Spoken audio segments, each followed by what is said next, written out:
श्रीकुलदेवी रक्षास्तोत्रम्। ओम नमस्ते श्रीकुलदेवी कुलाराध्या कुलेश्वरी कुलसंरक्षणी माता कौलिक ज्ञान प्रकाशिनी वंदे श्रीकुलपूज्या कुलाम्बा कुलरक्षणी वेदमाता जगन्माता लोकमाता हितैषिणी आदिशक्ति समुद्भूता त्वया हि संपूर्ण जगत् विश्ववन्द्यां महाघोरां त्राहि मां शरणागतं त्रैलोक्यहृदयं शोभे देवी त्वं परमेश्वरी भक्तानुग्रहकारिणी त्वं कुलदेवी नमोस्तुते महादेव प्रियंकरी बालानां हितकारिणी कुलवृद्धिकरी माता त्राहि मां शरणागतं चिदग्रिमण्डलसम्भूता राज्यवैभवकारिणी प्रकटितां सुरेशानि वन्दे त्वां राजगौरवं त्वदीये कुले जातः त्वामेव शरणं गतः त्वत्वत्सलोऽहम् आद्ये त्वं रक्ष रक्षाधुना पुत्रं देहि धनं देहि साम्राज्यं प्रदेहि मे सर्वदास्माकं कुले भूयात् मङ्गलानुशासनं कुलाष्टकमिदं पुण्यं नित्यं यः सुकृति पठेत् तस्य वृद्धि कुले जातः प्रसन्ना परमेश्वरी कुलदेवी स्तोत्रमिदं सुपुण्यं ललितं तथा अर्पयामि भवद्भक्त्या त्राहि मां शिवगेहिनी कुलदेवी महाभागे कुलाद्रि कृतकीर्तने प्रसन्ना भव मह्यं कुलदेवी नमोस्तुते। श्री अष्टलक्ष्मी स्तोत्रम्। सुमनस वंदित सुंदरी माधवी चंद्र सहोदरी हेममयी मुनिगण मंडित मोक्ष प्रदायिनी मंजुल भाषिणी वेदनुते पंकजवासिनी देव सुपूजित सद्गुणवर्षिणि शांतियुते जय जय हे मधुसूदन कामिनी आदिलक्ष्मी सदा पालय माम् अहि कलिकल्मषनाशिनि कामिनी वैदिक रूपिणि वेदमयी क्षीरसमुद्भव मंगल रूपिणि मंत्र निवासिनी मंत्रनुते मंगलदायिनी अम्बुजवासिनी देवगणाश्रित पादयुते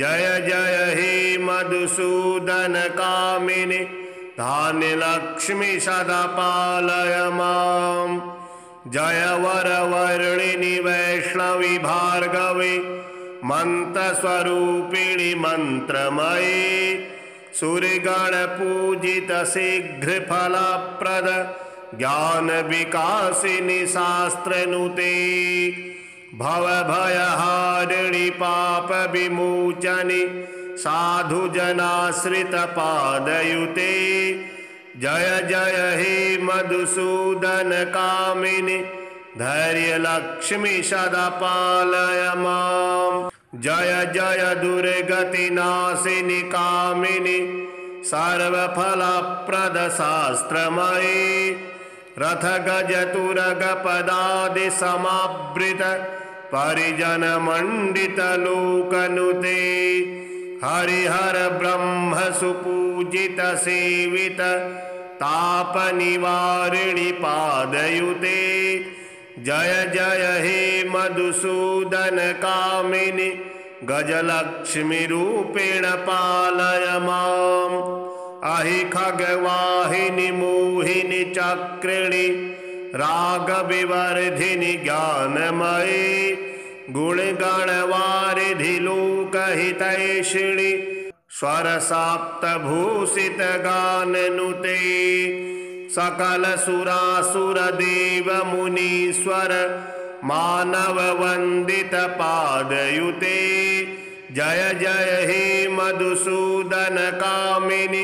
सन्तानलक्ष्मि त्वं पालय मां। जय कमलासनि सद्गतिदायिनि ज्ञानविकासिनि गानमयि अनुदिनमर्चित कुङ्कुमधूसर भूषितवासितवाद्यनुते कनकधरास्तुति वैभववन्दित शङ्कर देशिकमान्यपदे जय जय हे मधुसूदन कामिनि विजयलक्ष्मि सदा पालय मां। प्रणत सुरेश्वरि भारति भार्गवि शोकविनाशिनि रत्नमयि मणिमय भूषित कर्ण विभूषण शांति समावृत हास्य मुखे नवनिधिदायिनि कलिमलहारिणि कामित फलप्रद हस्तयुते जय जय हे मधुसूदन कामिनि विद्यालक्ष्मि सदा पालय मां। धिमि धिमि धिम धिमि धिम धिमि धिम धिमि दुन्दुभिनाद सुपूर्णमये घुम घुम घुम घुम घुम घुम घुम घुम शंख निनाद सुवाद्यनुते वेद पुराण इतिहास सुपूजित वैदिक मार्ग प्रदर्शयुते जय जय हे मधुसूदन कामिनि धनलक्ष्मी रूपेण पालय मां।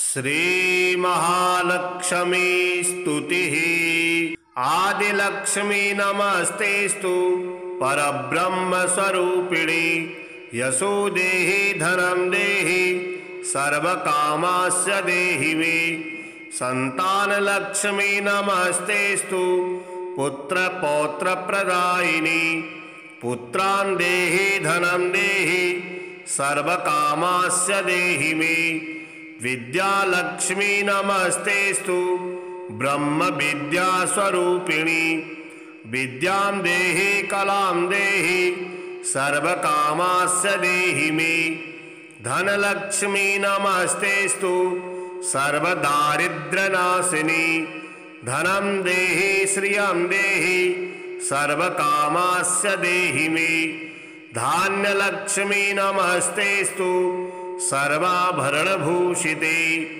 धान्यं देहि धनं देहि सर्वकामास्य देहि मे मेधालक्ष्मी नमस्तेस्तु कलिकल्मषनाशिनी प्रज्ञां देहि श्रियं देहि सर्वकामास्य देहि मे गजलक्ष्मी नमस्तेस्तु सर्वदेवस्वरूपिणी अश्वाश्च गोकुलां देहि सर्वकामास्य देहि मे धीरलक्ष्मी नमस्तेस्तु पराशक्ति स्वरूपिणी वीर्यं देहि बलं देहि सर्वकामास्य देहि मे जयलक्ष्मी नमस्तेस्तु सर्वकार्यजयप्रदे जयं देहि शुभं देहि सर्वकामास्य देहि मे भाग्यलक्ष्मी नमस्तेस्तु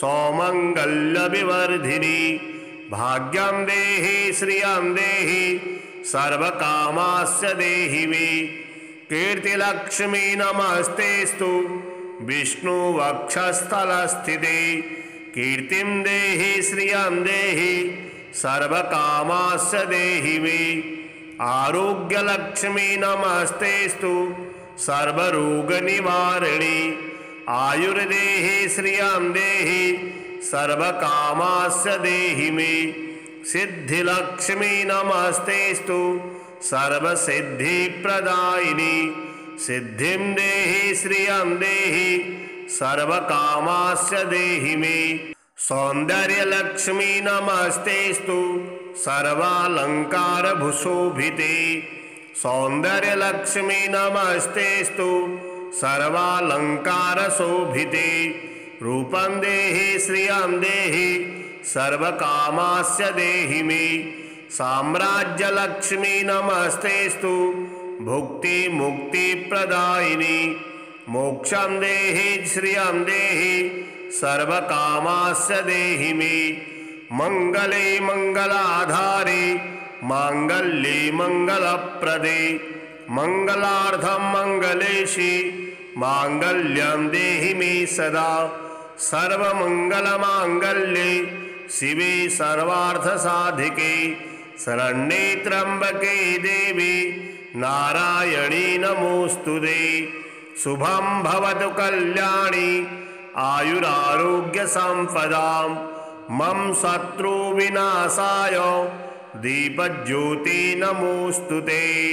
श्री सूक्तम् ओम हिरण्यवर्णां हरणीं सुवर्णरजतस्रजां चंद्रां हिरण्मयीं लक्ष्मीं जातवेदुम आवह ताम आवह जातवेदु लक्ष्मीमनपगामिनीं यस्यां हिरण्यं विन्देयं गामस्वं पुरुषानहम् अश्वपूर्वां रथमध्यां हस्तिनादप्रबोधिनीं श्रियं देवीमुपहये श्रीर्मां देवीजुष्मतां कांसोस्मितां हिरण्यप्राकारां आर्द्रां ज्वलन्तीं तृप्तां तर्पयन्तीं पद्मे स्थितां पद्मवर्णां ताम्युपहवे श्रियं चन्द्रां प्रभासां यशसा ज्वलन्तीं श्रियं लोके जीवजुष्टामुदारां तां पद्मनीं शरणमहं प्रपद्ये लक्ष्मीर्मेनस्यतां त्वां वृणे आदित्यवर्णे तपसोऽधिजातो वनस्पतिस्तौ वृक्षोऽथविल्लवः तस्य फलानि तपसानुदन्तु मायान्तराजास्य वाह्या अलक्ष्मीः उपैतु मां देवसखः कीर्तिश्यामणिना सह प्रातुर्भूतोऽस्मि राष्ट्रेऽस्मिन् कीर्तिमिद्धिं ददातु मे सुत्पिपासामलां ज्येष्ठां लक्ष्मीं नाशयाम्यहम् अभूतिं समृद्धिं च सर्वां नृणमे गृहात् गन्धद्वारां दुराधरसां नित्यपुष्टां करेषिणीम् ईश्वरीं सर्वभूतानां ताम्युपहवे श्रियं मनसः काममाकुतिं वाचः सत्यमसीमहि पशूनां रूपमन्यस्य मयि श्रीः श्रयतां यशः कर्मदेन प्रजा भूता मयि सम्भव कर्दम श्रियं वासय मे कुले मातरं पद्ममालिनीम् आपः सृजन्तु सिघ्नानि चिक्लितवसमे गृहे निच देवीं मातरं श्रियं वासय मे कुले आर्द्रां पुष्करणीं पुष्टिं पिङ्गलां पद्ममालिनीं चन्द्रां हिरण्मयीं लक्ष्मीं जातवेदुम आवह आर्द्रां यः करणीं यष्टिं सुवर्णां हेममालिनीं सूर्यां हिरण्मयीं लक्ष्मीं जातवेदुम आवह ताम आवह जातवेदु लक्ष्मीमनपगामिनीं यस्यां हिरण्यं प्रभुदां गाौ दास्योऽस्वान्विन्देयं पुरुषानहम् यः शुचिः प्रयतो भूत्वा जुह्याताजमन्वहम् श्रियः पञ्चदशर्चां च श्रीकामः सततं जपेत्। ॐ नमस्ते श्रीकुलदेवी कुलाराध्या कुलेश्वरी कुलसंरक्षणी माता कौलिकज्ञानप्रकाशिनी वन्दे श्रीकुलपूज्या कुलाम्बा कुलरक्षणी वेदमाता जगन्माता लोकमाता हितैषिणी आदिशक्ति समुद्भूता त्वया हि सम्पूर्ण जगत् विश्ववन्द्यां महाघोरां त्राहि मां शरणागतम् त्रैलोक्यहृदयं शोभे देवी त्वं परमेश्वरी भक्तानुग्रहकारिणी त्वं कुलदेवी नमोऽस्तुते महादेव प्रियंकरी बालानां हितकारिणी कुलवृद्धिकरी माता त्राहि मां शरणागतं चिदग्निमण्डलसम्भूता राज्यवैभवकारिणी प्रकटितां सुरेशानि वन्दे त्वां राजगौरवं त्वदीये कुले जातः त्वामेव शरणं गतः त्वत्वत्सलोऽहम् आद्ये त्वं रक्ष रक्षाधुना पुत्रं देहि धनं देहि साम्राज्यं प्रदेहि मे सर्वदास्माकं कुले भूयात् मङ्गलानुशासनं कुलाष्टकमिदं पुण्यं नित्यं यः सुकृति पठेत् तस्य वृद्धि कुले जातः प्रसन्ना परमेश्वरी कुलदेवी स्तोत्रमिदं सुपुण्यं ललितं तथा अर्पयामि भवद्भक्त्या त्राहि मां शिवगेहिनी कुलदेवी महाभागे कुलाद्रि कृतकीर्तने प्रसन्ना भव मह्यं कुलदेवी नमोऽस्तुते। श्री अष्टलक्ष्मी स्तोत्रम् सुमनस वंदित सुंदरी माधवी चंद्र सहोदरी हेममयी मुनिगण मंडित मोक्ष प्रदायिनी मंजुल भाषिणी वेदनुते पंकजवासिनी देव सुपूजित सद्गुणवर्षिणि शांतियुते जय जय हे मधुसूदन कामिनि आदिलक्ष्मी सदा पालय माम् अहि कलिकल्मषनाशिनि कामिनि वैदिक रूपिणि वेदमयी क्षीरसमुद्भव मंगल रूपिणि मंत्र निवासिनि मंत्रनुते मंगलदायिनि अम्बुजवासिनि देवगणाश्रित पादयुते जय जय हे मधुसूदन कामिनि धान्यलक्ष्मी सदा पालय माम् जय वरवर्णिनि वैष्णवी भार्गवी मंत्रस्वरूपिणि मंत्रमयी सूर्यगण पूजित शीघ्र फलप्रद ज्ञान विकासिनी शास्त्रनुते भवभयहारिणि पाप विमोचनि साधु जनाश्रित पादयुते जय जय हे मधुसूदन कामिनि धैर्य लक्ष्मी सदा पालय माम् जय जय दुर्गति नाशिनि कामिनि सर्वफलप्रद शास्त्रमयी रथ गज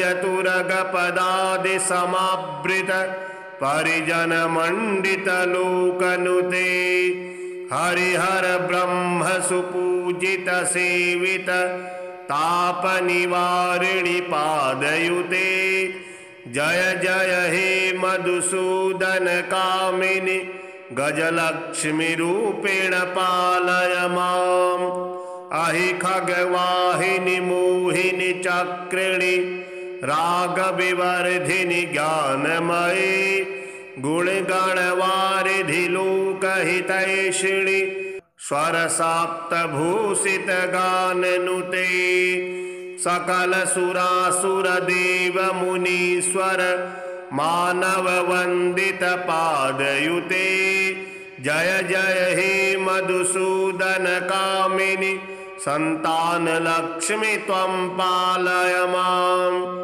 जय कमलासनि सद्गतिदायिनि ज्ञान विकासिनि गानमयी अनुदिनमर्चित कुंकुम धूसर भूषित वासित वाद्यनुते कनकधरा स्तुति वैभव वंदित शङ्करदेशिकमान्यपदे जय जय हे मधुसूदन कामिनि विजयलक्ष्मी सदा पालय माम्। प्रणतसुरेश्वरि भारति भार्गवी शोकविनाशिनि रत्नमयी मणिमयभूषितकर्णविभूषण शान्तिसमावृतहास्यमुखे नवनिधिदायिनि कलिमलहारिणि कामितफलप्रदहस्तयुते जय जय हे मधुसूदन कामिनि विद्यालक्ष्मी सदा पालय माम्। धिमि धिमि धिम धिमि धिम धिमि धिम धिमि दुन्दुभिनादसुपूर्णमये घुम घुम घुम घुम घुम घुम घुम घुम शङ्खनिनादसुवाद्यनुते वेदपुराणेतिहाससुपूजित वैदिकमार्गप्रदर्शयुते जय जय हे मधुसूदन कामिनि धनलक्ष्मीरूपेण पालय माम्। श्रीमहालक्ष्मी स्तुतिः। आदिलक्ष्मी नमस्तेस्तु परब्रह्मस्वरूपिणी यशो देहि धनं देहि सर्वकामास्य देहि मे। सन्तानलक्ष्मी नमस्तेस्तु पुत्रपौत्रप्रदायिनी पुत्रान् देहि धनं देहि सर्वकामास्य देहि मे। विद्यालक्ष्मी नमस्तेस्तु ब्रह्मविद्यास्वरूपिणी विद्यां देहि कलां देहि सर्वकामास्य देहि मे। धनलक्ष्मी नमस्तेस्तु सर्वदारिद्र्यनाशिनी धनं देहि श्रियं देहि सर्वकामास्य देहि मे। धान्यलक्ष्मी नमस्तेस्तु सर्वाभरणभूषिते धान्यं देहि धनं देहि सर्वकामास्य देहि मे। मेधालक्ष्मी नमस्तेस्तु कलिकल्मषनाशिनी प्रज्ञां देहि श्रियं देहि सर्वकामास्य देहि मे। गजलक्ष्मी नमस्तेस्तु सर्वदेवस्वरूपिणी अश्वाश्च गोकुलां देहि सर्वकामास्य देहि मे। धीरलक्ष्मी नमस्तेस्तु पराशक्ति स्वरूपिणी वीर्यं देहि बलं देहि सर्वकामास्य देहि मे। जयलक्ष्मी नमस्तेस्तु सर्वकार्यजयप्रदे जयं देहि शुभं देहि सर्वकामास्य देहि मे। भाग्यलक्ष्मी नमस्तेस्तु सौमङ्गल्यविवर्धिनी भाग्यं देहि श्रियं देहि सर्वकामास्य देहि मे। कीर्तिलक्ष्मी नमस्तेस्तु विष्णुवक्षस्थलस्थिते कीर्तिं देहि श्रियं देहि सर्वकामास्य देहि मे। आरोग्यलक्ष्मी नमस्तेस्तु सर्वरोगनिवारिणी आयुर्देहि श्रियं देहि सर्वकामास्य देहि मे। सिद्धिलक्ष्मी नमस्तेस्तु सर्वसिद्धिप्रदायिनी सिद्धिं देहि श्रियं देहि सर्वकामास्य देहि मे। सौन्दर्यलक्ष्मी नमस्तेस्तु सर्वालङ्कारभूषोभिते सौन्दर्यलक्ष्मी नमस्तेस्तु सर्वालङ्कारशोभिते रूपं देहि श्रियं देहि सर्वकामास्य देहि मे। साम्राज्यलक्ष्मी नमस्तेस्तु भुक्तिमुक्तिप्रदायिनी मोक्षं देहि श्रियं देहि सर्वकामास्य देहि मे। मंगले मंगलाधारे मांगल्ये मंगलप्रदे मंगलार्थं मंगलेशि मांगल्यं देहि मे सदा। सर्वमंगलमांगल्ये शिवे सर्वार्थसाधिके शरण्ये त्र्यंबके देवी नारायणी नमोस्तुते। शुभं भवतु कल्याणी आयुरारोग्य संपदां मम शत्रुविनाशाय दीपज्योति नमोस्तुते। श्री सूक्तम्।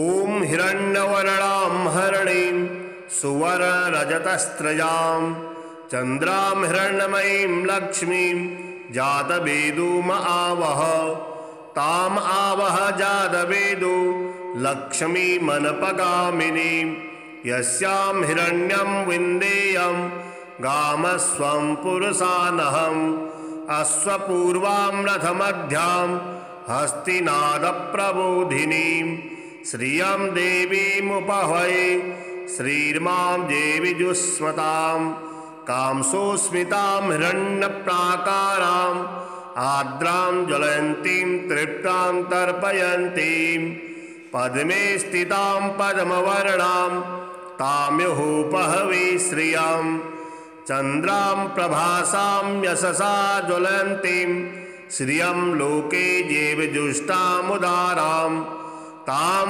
पद्मनीं शरणमहं प्रपद्ये लक्ष्मीर्मेनस्यतां त्वां वृणे आदित्यवर्णे तपसोऽधिजातो वनस्पतिस्तौ वृक्षोऽथ विल्लवः तस्य फलानि तपसा नुदन्तु मायान्तराजास्य बाह्या अलक्ष्मीः उपैतु मां देवसखः कीर्तिश्च मणिना सह प्रातुर्भूतोऽस्मि राष्ट्रेऽस्मिन् कीर्तिमिद्धिं ददातु मे सुत्पिपासामलां ज्येष्ठां लक्ष्मीं नाशयाम्यहम् अभूतिं समृद्धिं च सर्वां नृणे गृहात् गन्धद्वारां दुराधरसां नित्यपुष्टां करेषिणीम् ईश्वरीं सर्वभूतानां ताम्युपहवे श्रियं मनसः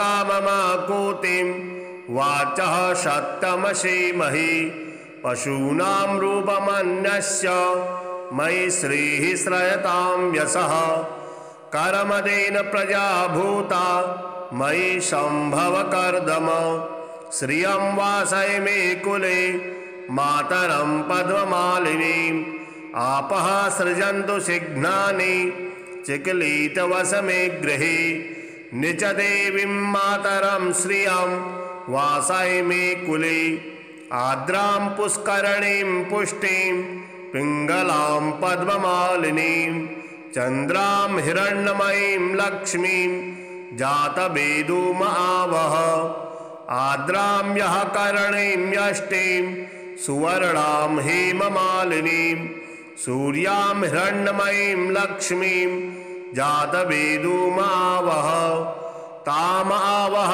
जातवेदो लक्ष्मीमनपगामिनीं यस्यां हिरण्यं प्रभुदां गावो दास्योऽस्मान्विन्देयं पुरुषानहम् यः शुचिः प्रयतो भूत्वा जुह्यादाजमन्वहम् श्रियः पञ्चदशर्चां च श्रीकामः सततं जपेत्। ॐ नमस्ते श्रीकुलदेवी कुलाराध्या कुलेश्वरी कुलसंरक्षणी माता कौलिकज्ञानप्रकाशिनी वन्दे श्रीकुलपूज्या कुलाम्बा कुलरक्षणी वेदमाता जगन्माता लोकमाता हितैषिणी आदिशक्ति समुद्भूता त्वया हि सम्पूर्ण जगत् विश्ववन्द्यां महाघोरां त्राहि मां शरणागतं त्रैलोक्यहृदयं शोभे देवी त्वं परमेश्वरी भक्तानुग्रहकारिणी त्वं कुलदेवी नमोऽस्तुते महादेव प्रियंकरी बालानां हितकारिणी कुलवृद्धिकरी माता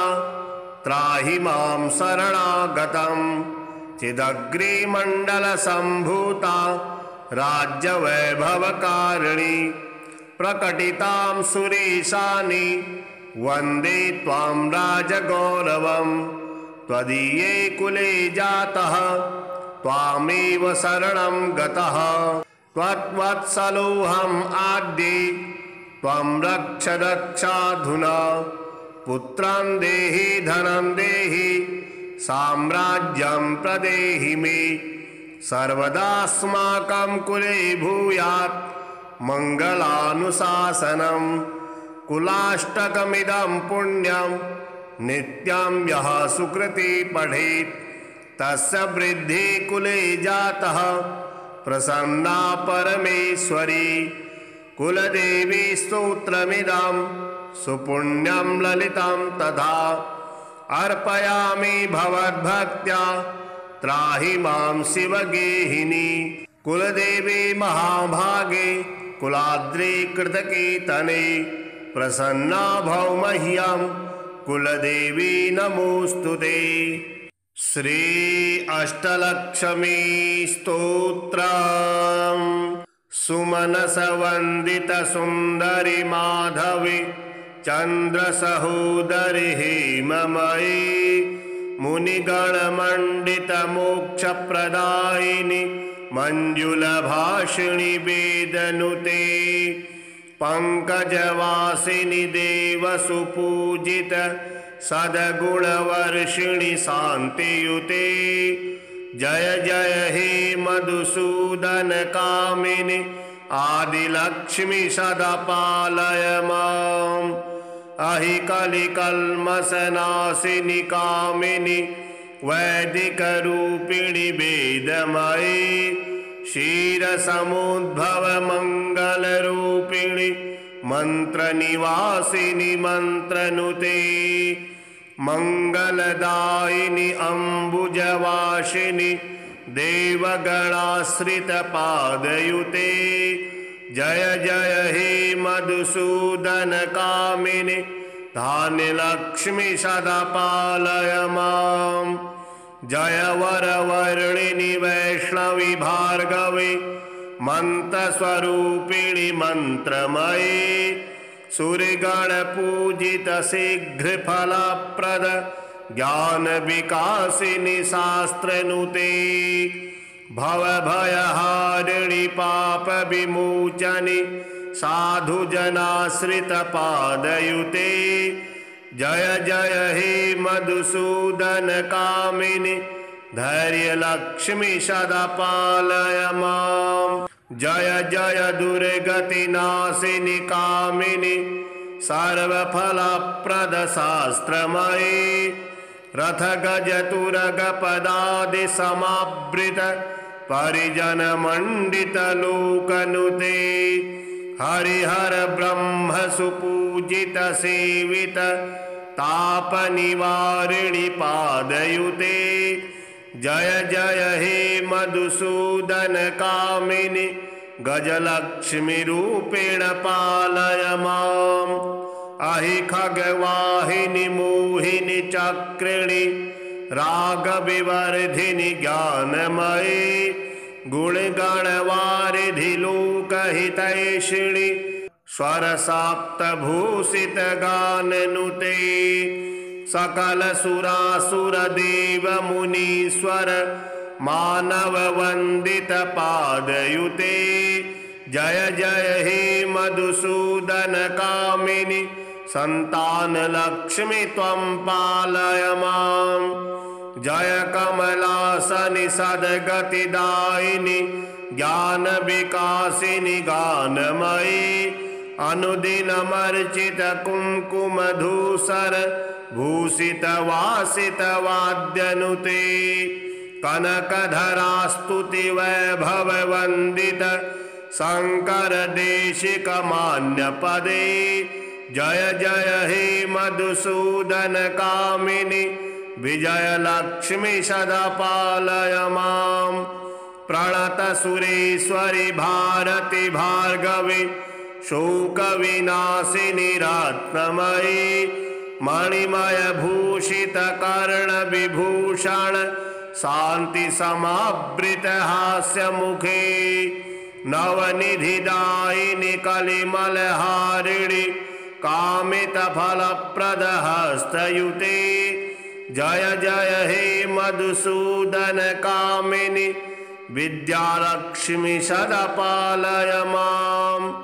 धिमि धिमि धिम धिमि धिम धिमि धिम धिमि दुन्दुभिनाद सुपूर्णमये घुम घुम घुम घुम घुम घुम घुम घुम शंख निनाद सुवाद्यनुते वेद पुराण इतिहास सुपूजित वैदिक मार्ग प्रदर्शयुते जय जय हे मधुसूदन कामिनि धनलक्ष्मी रूपेण पालय माम्।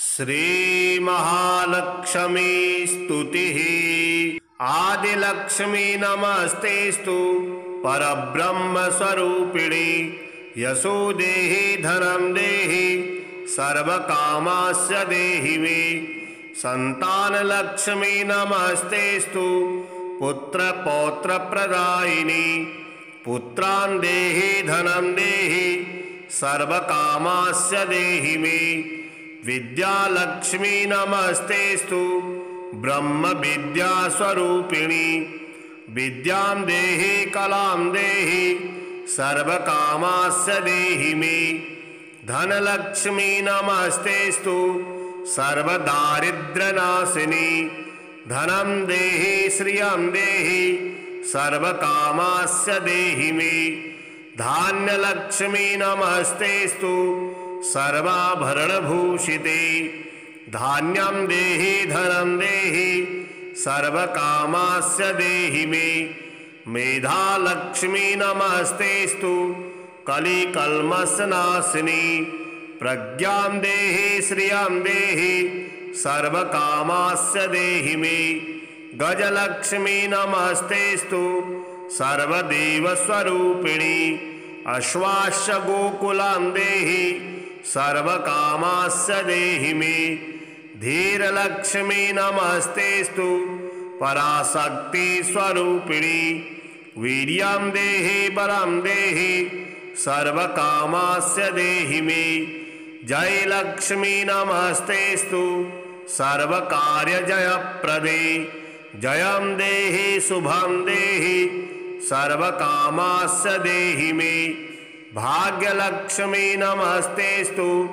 सौमंगल्यविवर्धिनी भाग्यं देहि श्रियं देहि सर्वकामास्य देहि मे कीर्तिलक्ष्मी नमस्तेस्तु विष्णुवक्षस्थलस्थिते कीर्तिं देहि श्रियं देहि सर्वकामास्य देहि मे आरोग्यलक्ष्मी नमस्तेस्तु सर्वरोगनिवारिणी आयुर्देहि श्रियं देहि सर्वकामास्य देहि मे सिद्धिलक्ष्मी नमस्तेस्तु सर्वसिद्धिप्रदायिनी सिद्धिं देहि श्रियं देहि सर्वकामास्य देहि मे सौंदर्यलक्ष्मी नमस्तेस्तु सर्वालंकारभूषोभिते सौंदर्यलक्ष्मी नमस्तेस्तु सर्वालंकारशोभिते रूपं देहि श्रियं देहि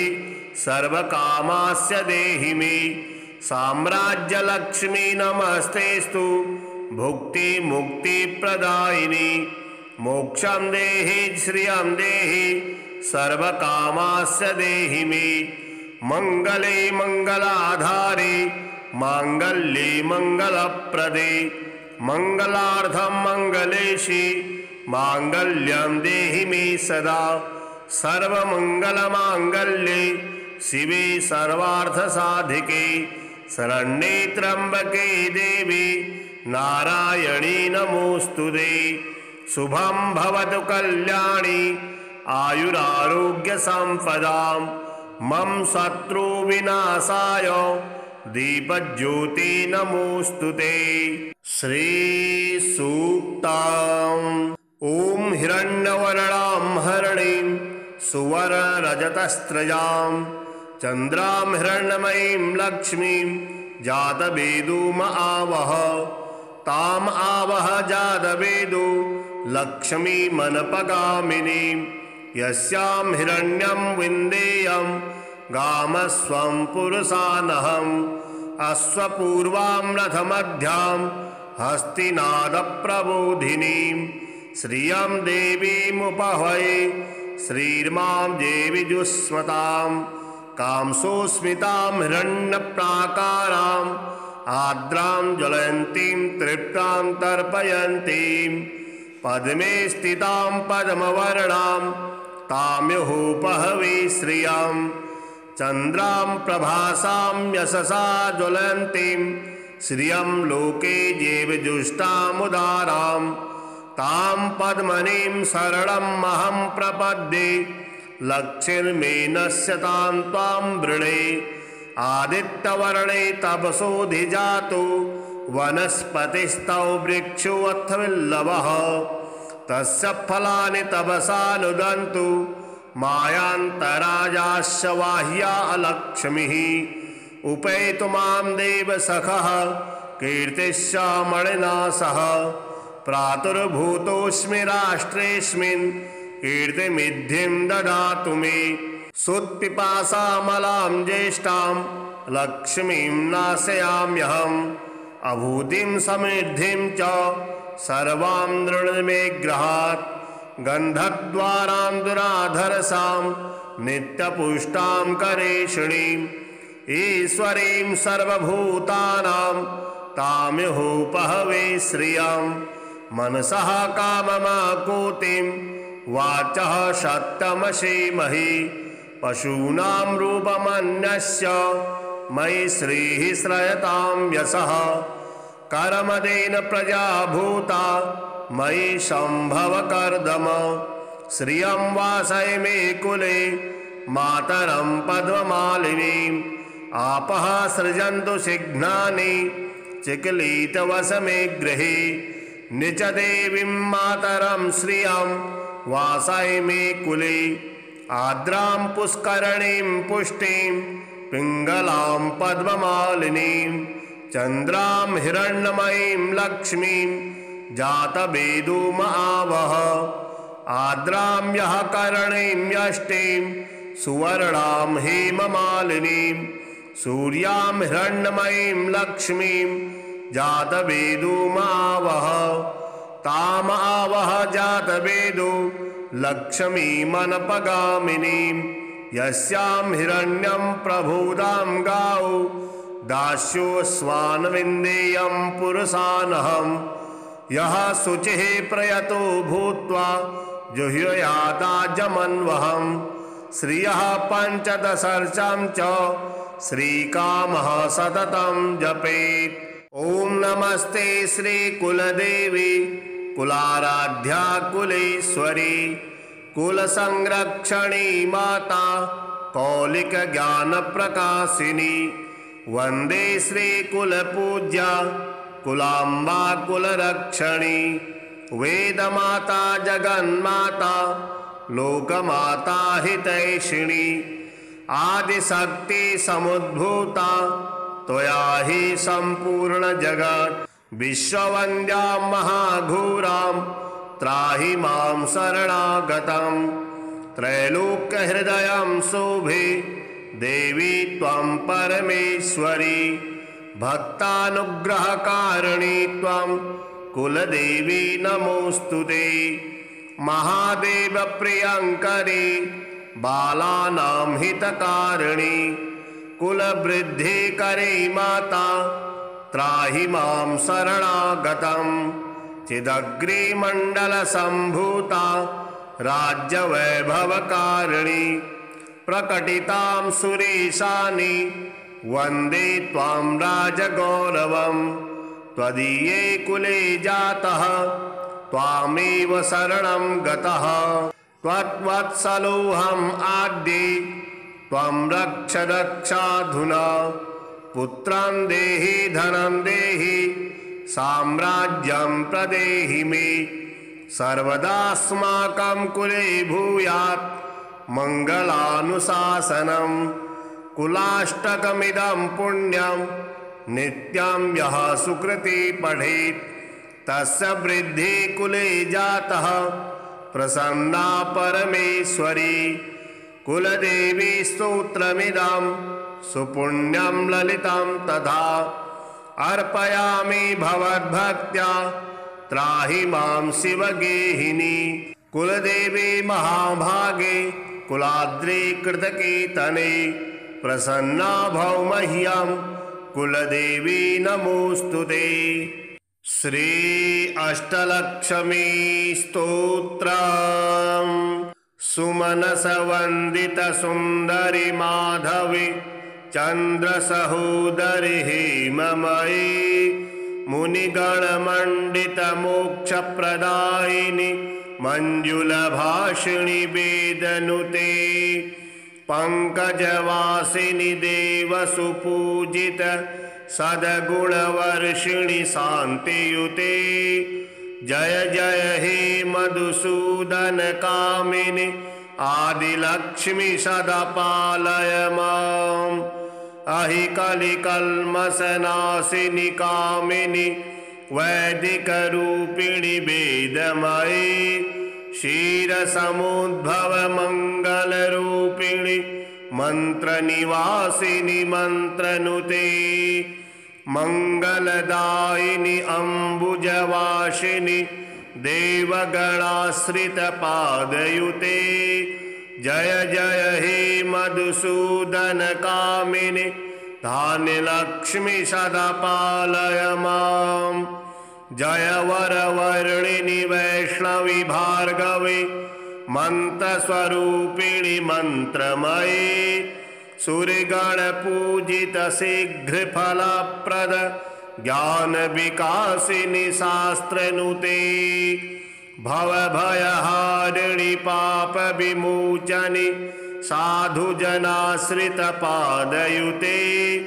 जय जय हे मधुसूदन कामिनी धैर्य लक्ष्मी सदा पालय माम्। जय जय दुर्गति नाशिनी कामिनी सर्वफलप्रद शास्त्रमयी रथ गज तुरग पदादि समावृत परिजन मंडित लोकनुते हरिहर ब्रह्म सुपूजित सेवित ताप निवारिणी पादयुते। जय जय हे मधुसूदन कामिनी गजलक्ष्मी रूपेण पालय माम्। अहि खगवाहिनी मोहिनी चक्रिणी राग विवर्धिनी ज्ञानमयी गुणगणवारिधि लोकहितैषिणी स्वर साप्त भूषित गाननुते सकल सुरासुर देव मुनीश्वर मानव वंदित पादयुते। जय जय हे मधुसूदन कामिनी संतान लक्ष्मी त्वं पालय माम्।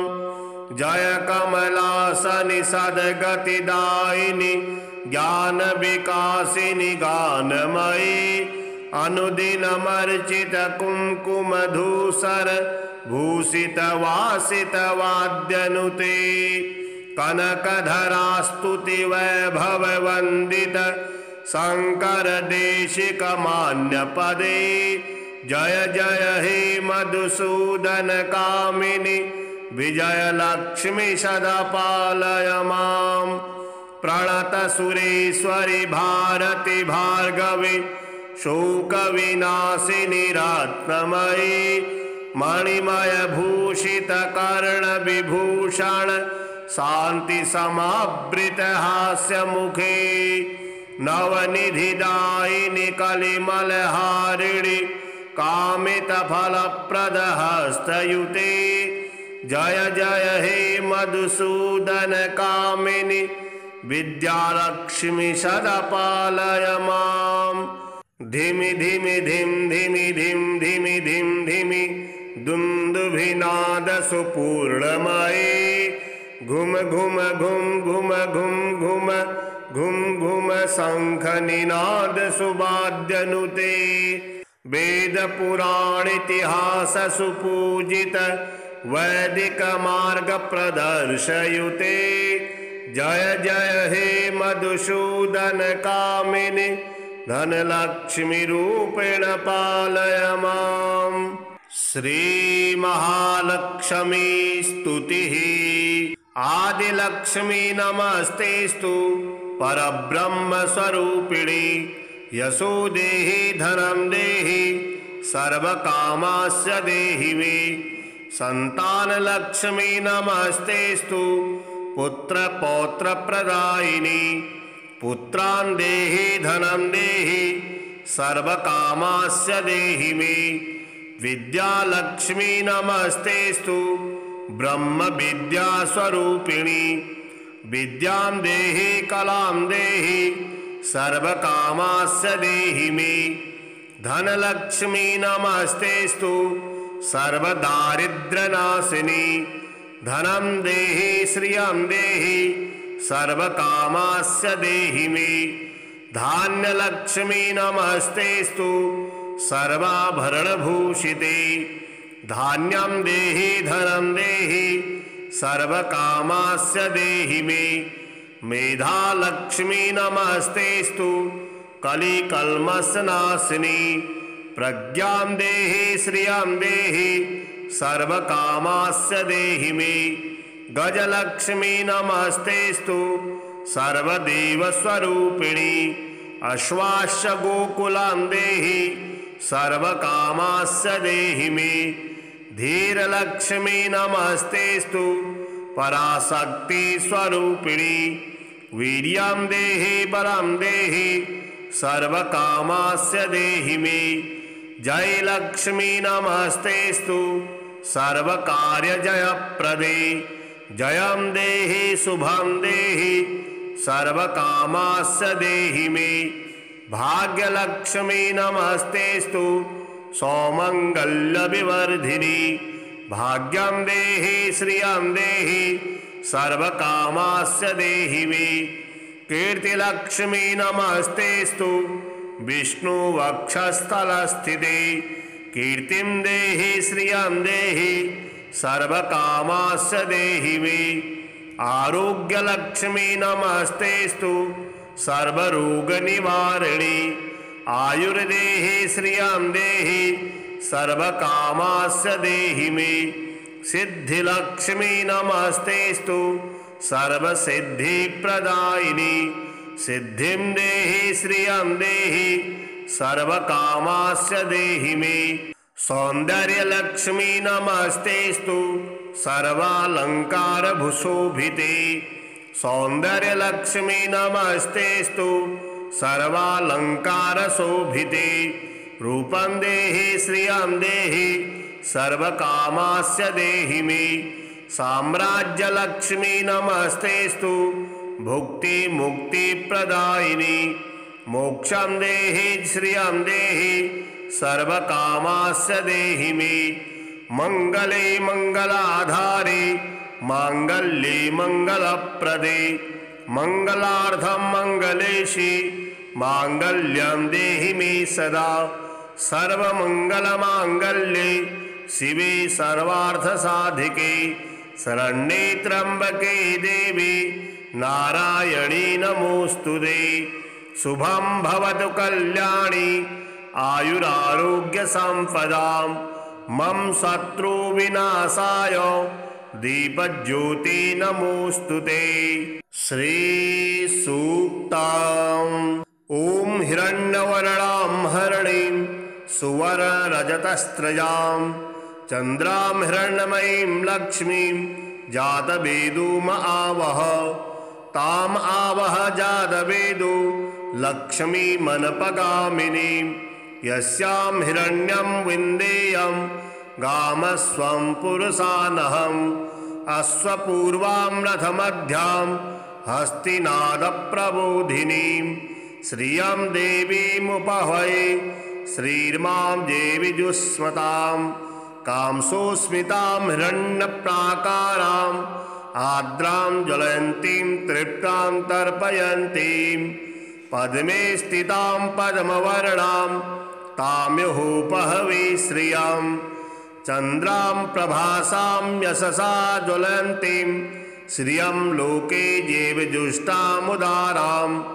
तां पद्मनीं शरणमहं प्रपद्ये लक्ष्मीर्मे नश्यतां त्वां वृणे आदित्यवर्णे तपसोऽधिजातो वनस्पतिस्तौ वृक्षोऽथ विल्लवः तस्य फलानि तपसानुदन्तु मायान्तराजाश्च बाह्या अलक्ष्मीः उपैतु मां देवसखः कीर्तिश्च मणिना सह प्रातुर्भूतोऽस्मि राष्ट्रेऽस्मिन् कीर्तिमिद्धिं ददातु मे सुत्पिपासामलां ज्येष्ठां लक्ष्मीं नाशयाम्यहम् अभूतिं समृद्धिं च सर्वां दृढमे गृहात् गन्धद्वारां दुराधरसां नित्यपुष्टां करेषिणीम् ईश्वरीं सर्वभूतानां तामिहोपहवे श्रियं मनसः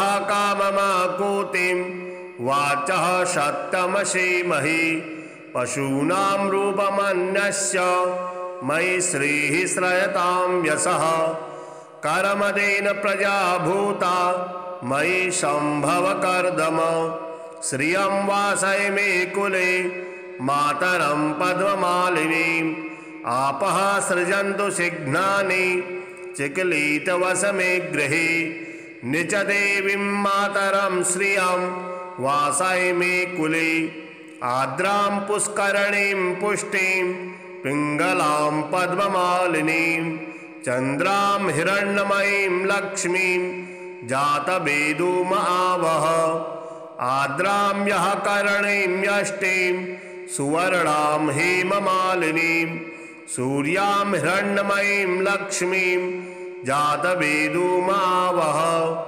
तामावह जातवेदो लक्ष्मीमनपगामिनीं यस्यां हिरण्यं प्रभुदां गावो दास्यो स्वान्विन्देयं पुरुषानहं यः शुचिः प्रयतो भूत्वा जुह्यादाजमन्वहं श्रियः पञ्चदशर्चां च श्रीकामः सततं जपेत्।